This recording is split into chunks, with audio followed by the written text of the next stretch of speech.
Hello बच्चों, आज हम लोग देखेंगे क्या अगला अपना चैप्टर क्या है। आपका अगला चैप्टर द्विघात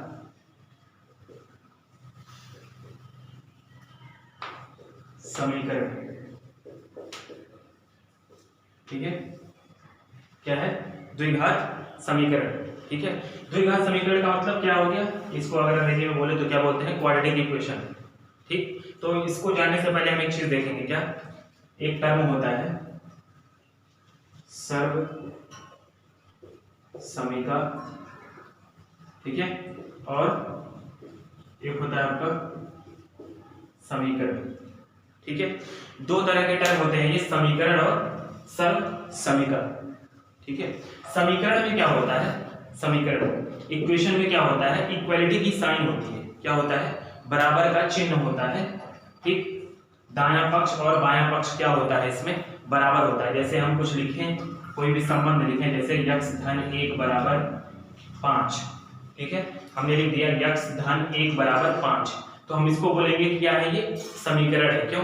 क्योंकि इसका दाहिना पक्ष और बायां पक्ष क्या होगा? बराबर होगा। ठीक है, मतलब ये क्या होगा? आपका x के किसी एक मान के लिए क्या होगा? ये समीकरण क्या होगा? संतुष्ट होगा। ठीक, मतलब इस रिलेशन को क्या करेगा?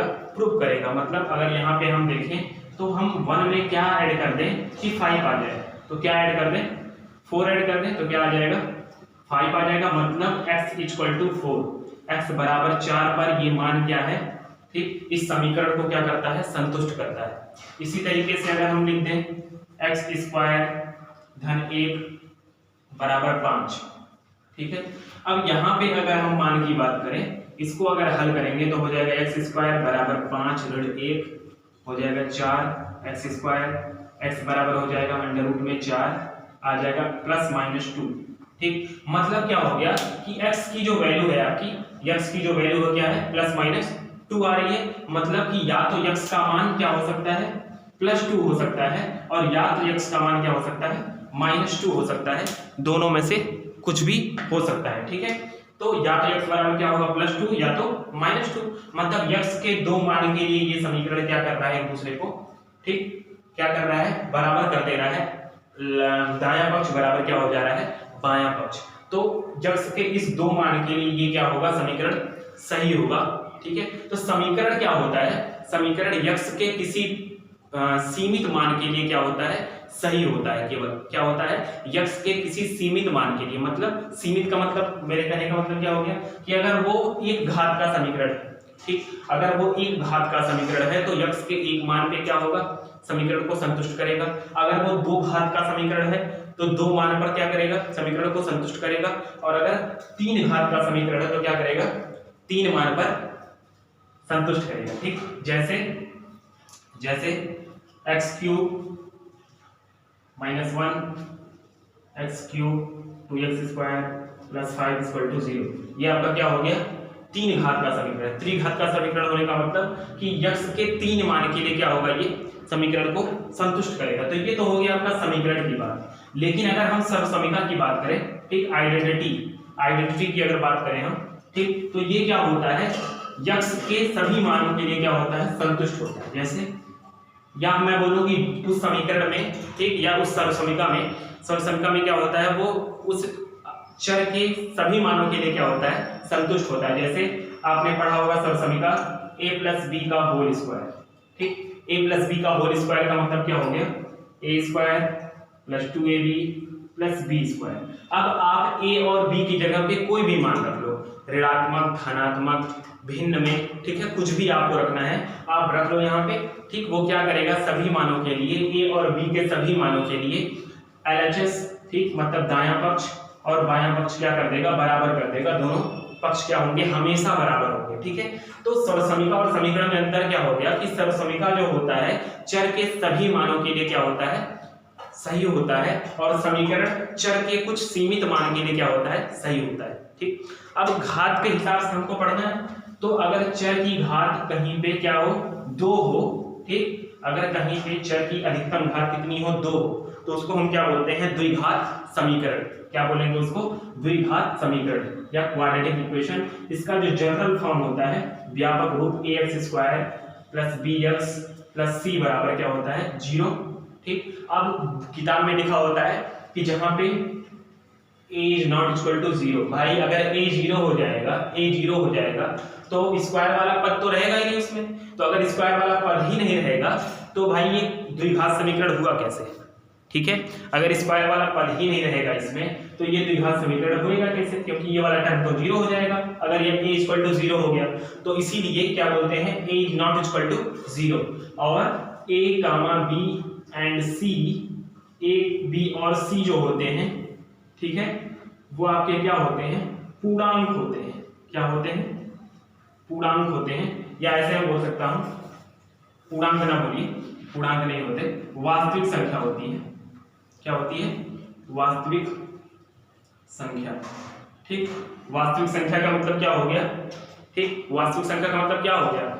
वास्तविक संख्या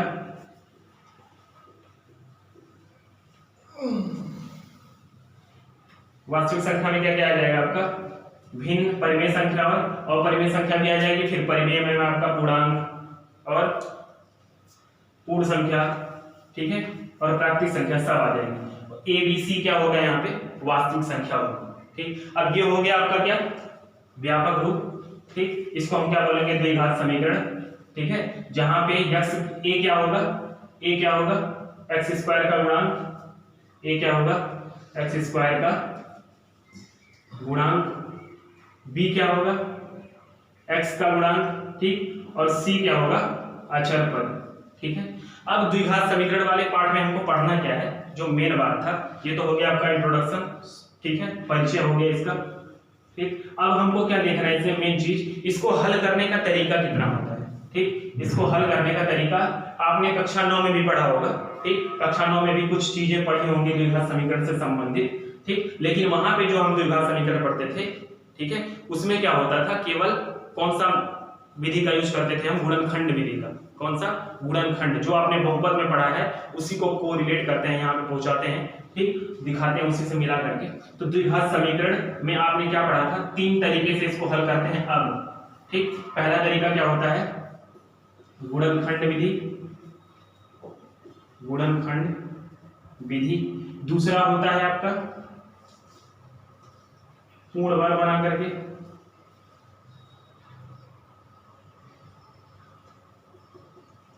ठीक है, पूर्ण वर्ग बना करके। और तीसरा होता है सूत्र द्वारा। ठीक, बाबा सूत्राचार्य पढ़ेंगे यहाँ पे सूत्र द्वारा। तो 3 तरीके हैं। ठीक, गुणनखंड में आपका क्या है? गुणनखंड में अगर हम देखें, गुणनखंड में अगर हम गुणनखंड की बात करें, जैसे मान लो x square plus 5x plus 6 equal to 0, ये आपका क्या दिया है? द्विघात समीकरण दिया हुआ है। ठीक, इसको आपसे बोले कि इसका क्या निकालो? मूल निकालो। क्या निकालो? मूल। मतलब यहाँ पे x का कोई 2 ऐसा मान होगा, ठीक, जिसके लिए समीकरण का मान क्या हो जाएगा? 0। ठीक, तो अगर आपसे बोलेगा इसको हल करने को तो क्या करोगे आप? मध्य पद बांट दोगे। 5 की जगह क्या लिख देंगे? 3 धन 2। ठीक, कैसे करते हैं इसको? सबको पता है क्योंकि हमने बहुपद में पढ़ लिया पहले ही। ठीक, 3 2 जा क्या होगा? 3 गुना 6, गुणा करने पे 6 आना चाहिए और जोड़ने पर 5 आना चाहिए। ठीक, क्या हो जाएगा? x square plus 3x plus 2 plus 6 equal to 0। इन दोनों में क्या कॉमन है? x कॉमन ले लो भाई। इसमें क्या कॉमन है? 2 कॉमन ले लो, इक्वल टू 0। तो क्या हो जाएगा? x प्लस 3 कॉमन और x प्लस 2 बचेगा इक्वल टू 0। तो x इक्वल टू क्या आ गया? -2 और -3। तो x के कितने मान आ गए? 2 मान, ऋण 2 और ऋण 3। तो इस विधि को हम क्या बोलते हैं? इसको हम बोलते हैं गुणनखंड विधि। ठीक, ये आपने कक्षा 9 में ही पढ़ लिया था। ठीक है, ये आपका क्या हो गया? एक बार रिवाइज। ठीक है, और अगले 2 मेथड को हम लोग क्या करेंगे? कल देखेंगे, कल के वीडियो में। ठीक है, आज केवल इतना ही। क्या क्या देखा द्विघात समीकरण के बारे में? इसके पहले हमने क्या बताया? सर्वसमीका और समीकरण में अंतर क्या होता है। और ये आपका क्या हो गया? जनरल फॉर्म हो गया द्विघात समीकरण का। ठीक है, यहाँ पे a b और c क्या होना चाहिए? a b और c क्या होना चाहिए? वास्तविक संख्या होनी चाहिए। ठीक, a क्या है? x स्क्वायर का गुणांक, b क्या है? x का गुणांक, और c क्या है? अचर। ठीक है ना? लाइक करें।